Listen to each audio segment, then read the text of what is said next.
Trump wins re-election, and it's only February 2020. Hi, I'm Scott Ott, and this is Bill Whittle now. And Bill, I refer to a column by Sharyl Attkisson in thehill.com.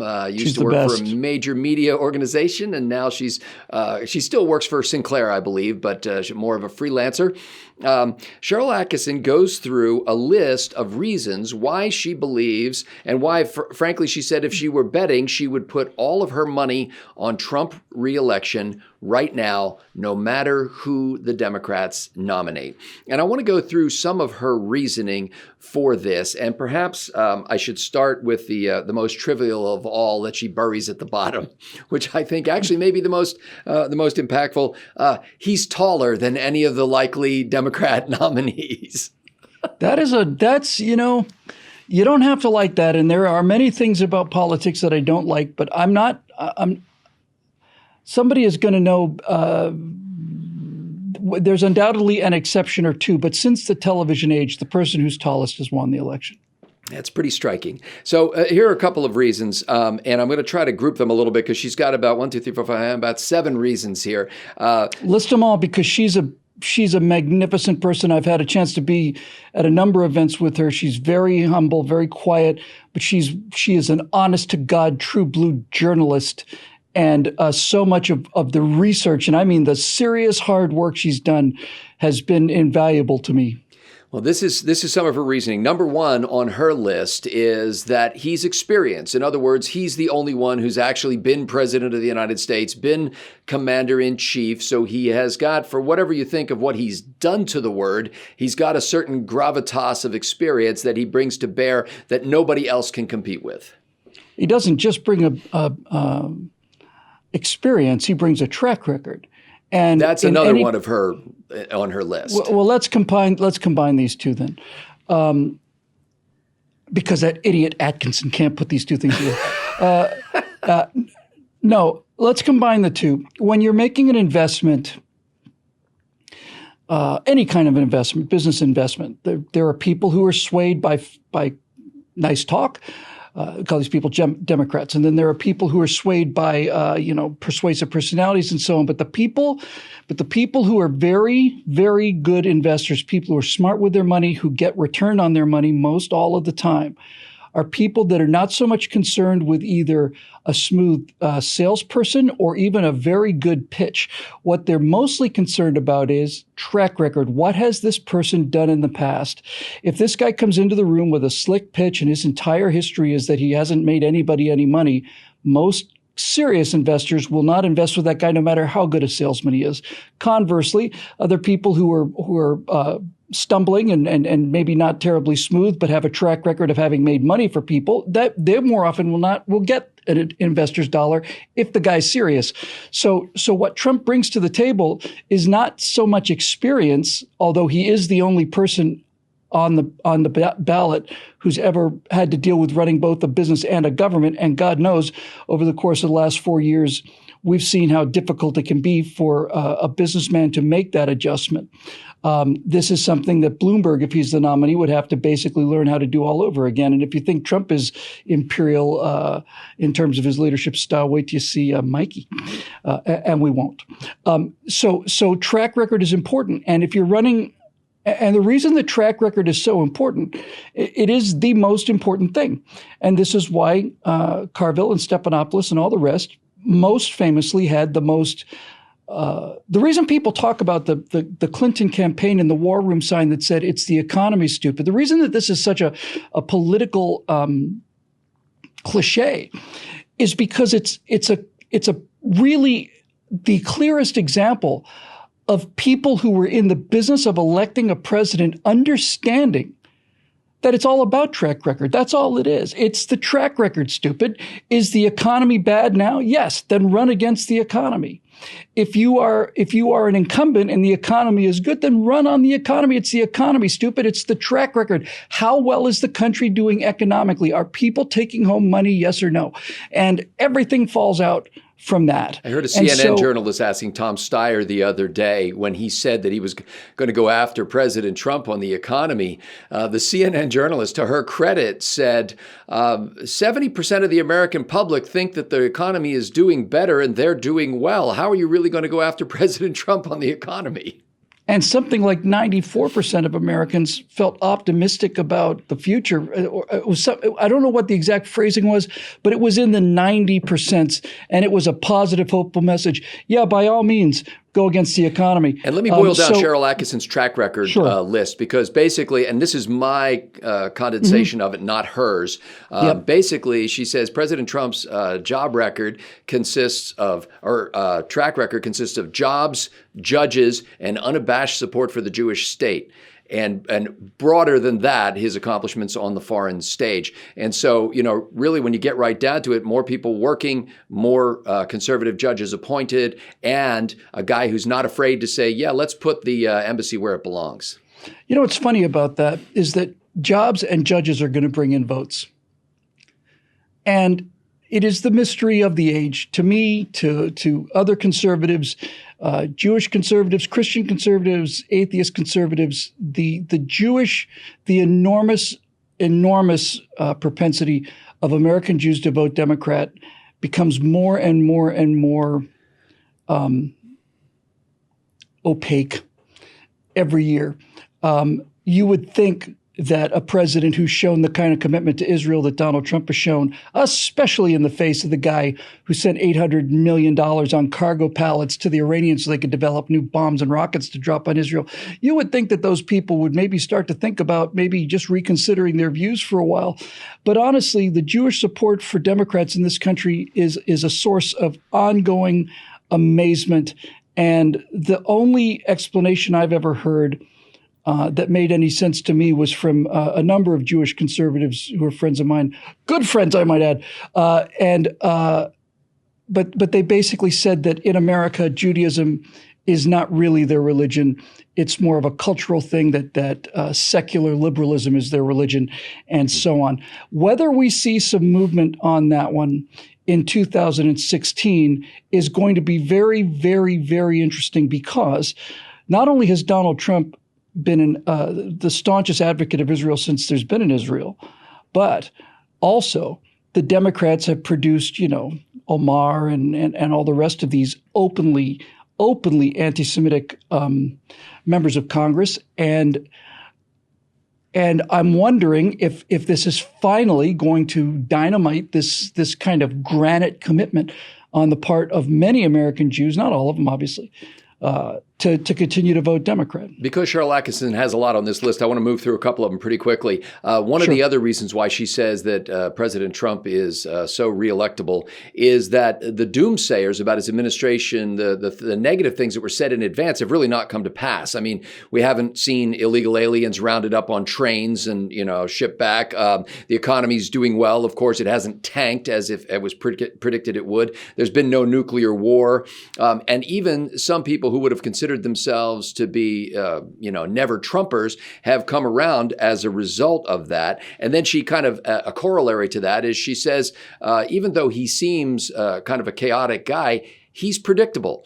He is what he was, and he does what he said. And so there's no surprises, and that has a lot of appeal to voters. No, that's right. He is predictable. He's going to take America's side in the argument. You can only imagine the shock, the consternation, the horror, and the nausea that must call our intellectual elites to. Look, that particular list is especially interesting. Economically, if I were running Donald Trump's campaign, one of the smaller commercials I would just toss out there just for frosting would be in the day after Donald Trump's election, famed economist Paul Krugman, left-wing economist Paul Krugman, the guy who says endless debt is just awesome, was asked when the economy might improve, because in the 24 hours, 48 hours after Trump's election, the stock market took a bit of a dip. When do you think the economy will improve? Krugman said, first pass answer, never. Well, it was 48 hours. And frankly, if you still are being asked for economic advice after that, then you're not being asked for economic advice. You're being asked for political advice. Anybody who could say something like that and be that spectacularly wrong is not an economist. It's a hack. So she's right. The economic outlook has been it's been exceptional. Sometimes anecdotal stories, needless to say, are unreliable because, first of all, they're hearsay, and secondly, there's nothing known about the sample size. Blah blah blah blah blah blah blah blah blah. But having gotten the blah blah blahs out of the way, I was getting my haircut, as you know, here at Whittle.com. I get a haircut every 4 hours. And needless to say, here in Los Angeles, most of the clients of my hairdresser, who's a big conservative, are liberals, and so I get to hear a bunch of fun stories. And one of the stories I heard just last Monday was this woman came in, and just typical California liberal, despised Trump. And she said in the course of her haircut, "My business is doing better than it's ever done, ever. I have never been able to make this much money. I've never seen an economy like this. But I'm not giving Donald Trump any credit for this. I refuse to give him an ounce of credit for it." Well, there's your answer. But my point in that story is that even the most dyed-in-the-wool progressives understand that this economy is booming because Donald Trump cut taxes. They won't admit it. They won't look at it. They'll determined to sit there on their position and all evidence be damned. But nevertheless, they can't even escape the fact that in casual conversation with a hairdresser, they know that they're doing better than they've ever done before. And if rich California liberals are doing better, then how do you think it feels if you're a black family or a young black man or a young black woman in one of these democratically controlled murder pits who suddenly finds a job, a regular job, and maybe the chance to actually save some money, maybe a chance to get out of this environment of failure that's been manufactured for them for 50, 60, 80 years in order to keep them voting for you? How do you think that feels to them to have some actual genuine hope? When I say hope, put that aside. Hope is a vague, it's a political term. It's an advertising term. How do you think it feels for people to have a little extra spending money, a little extra spending money? Maybe you buy a little bit nicer cut of steak, or maybe you get a chance to go to the movies or a vacation, you go to Vegas, or you buy a phone. Who knows? But if rich liberals are already in LA talking about this incredible economy, then how do you think that feels further down the economic ladder? And when it comes to foreign policy, yes, the turns out that Kim Jong-un didn't nuke America because it turns out that Donald Trump made him more afraid of us than we are of him. And it turns out that you may remember ISIS, which once controlled basically the entire Middle East in terms of area, and now is essentially gone. They used to have an island in a river, but that's gone too. The entire spectrum is better.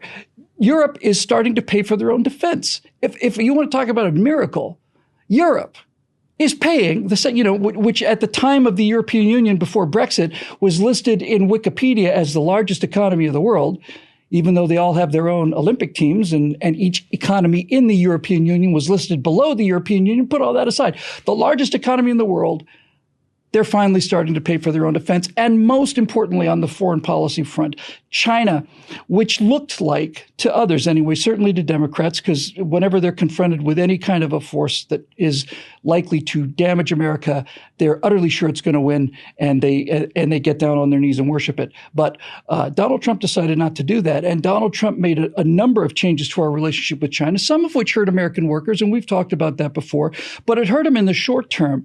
And what he's basically done is shown that China is a paper dragon, that their economy is not this massive powerhouse that's unstoppable. He's shown that their military is filled with braggadocio and filled with, with all of this kind of, Yankee dog cross our line and meet immediate flaming. Yeah, sure, whatever.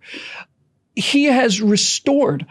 He hasn't. Look, when I say he's restored American prestige in the world, it's not a question of, hey, it's a question of, the Chinese, as an example, have been creating islands in the middle of the South China Sea and then declaring unilaterally in direct conflict with the rest of international law that their exclusion zone doesn't extend for 3 miles, extends to 12 miles. By putting these islands where they put them, they've essentially blocked off the main shipping lanes in the South China Sea, which is what connects Asia to the rest of the world. And China has essentially decided to build islands so that they could close down the shipping lanes of the world and make all of it happen in Chinese territorial waters.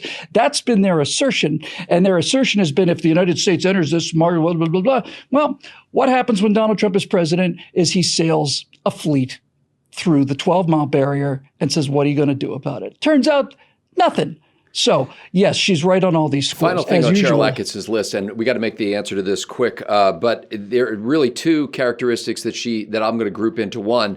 But I like winning. Number one is extreme vetting, as she terms it, that President Trump has already been through beyond what any political candidate could imagine as far as digging into who he is and attacking him. And so he's undergone this extreme vetting. And then the corollary to that is he's a survivor. He's managed to somehow not only keep going, but managed to come out with an ebullient spirit following that. And I'm paraphrasing wildly here. But there's nobody in the Democratic field, particularly people like Bernie Sanders and now Mike Bloomberg, who are rising to the top of the pack, who've really undergone the kind of vetting that President Trump has. And they most certainly will if they wind up being the nominee by November. What do you think about that advantage that President Trump enjoys? My dear boy, bless your heart. Well, they'll at least enjoy it from President Trump's campaign his social media operation. No. Let's just stop, because this is really the issue, right? To say that Mike Bloomberg and Bernie Sanders are going to get the kind of vetting that Donald Trump got if they become president or if they become the nominee. Bill, I'm not saying that. Well, it's all that counts, right? We already know what these people are. Apparently, that's not all that counted in the 2016 election. Hillary Clinton lost. That's right.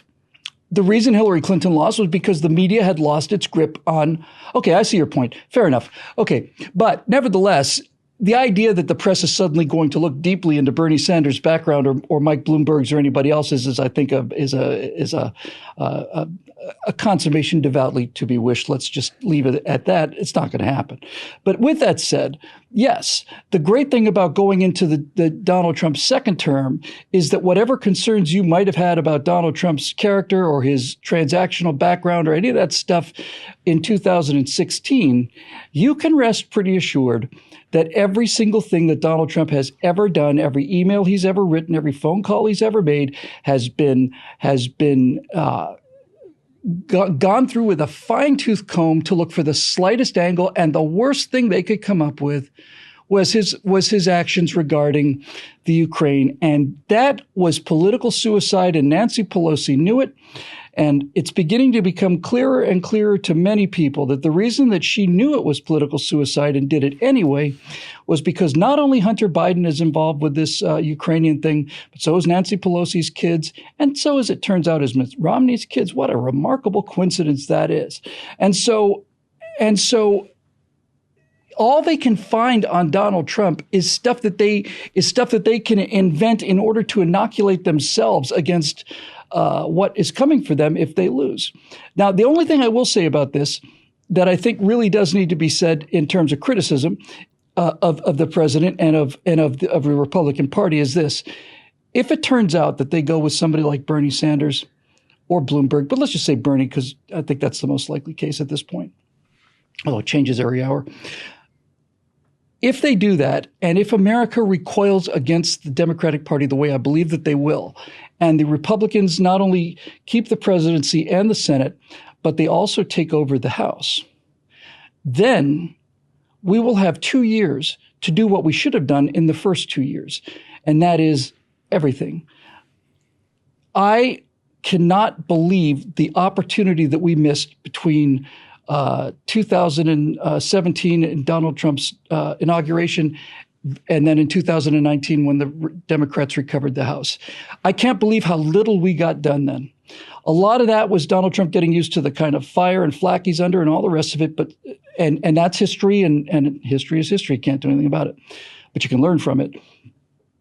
If it turns out in 2020 we retake the House, the Senate, retake the House, keep the Senate and the presidency, then we had better see the kind of legislation that undoes the damage of 50 years of progressivism, and it undoes it in 2 years. And it can't be executive orders.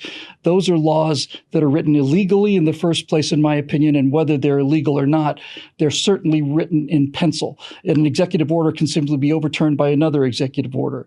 If we get all of these if we get the House, the Senate, and the presidency back, and the Supreme Court, by the way, so that none of these laws that are legally passed and legally signed into law are illegally overturned by a court who's legislating from the bench. If we have all of these things, and it's looking kind of likely that we will have a 2-year period not to put into place new restrictions, not to put into place any kind of new structures or any kind of new anything. We'll have 2 years to rebuild the structures that have been so exquisitely balanced and have worked so beautifully, despite the fact that we've had 250 years of chicanery in this country. We will have an opportunity to rebuild and renew and restore what worked so well. And I'm just going to chuck in something. I closed with a speech here. I know we're out of time, but basically, if you look at if anybody has ever seen like a Model T from the 1930s that's been sitting in a barn for 50 years, it's just an orange piece of metal. There's no glass. The rubber on the tires can't be inflated. The rubber is falling apart. It's just a piece of rust. If anyone has ever seen what happens in terms of what loving hands and skill and care and time can do, you can make that rusted out Hulk look like it was manufactured that morning. We can get it all back.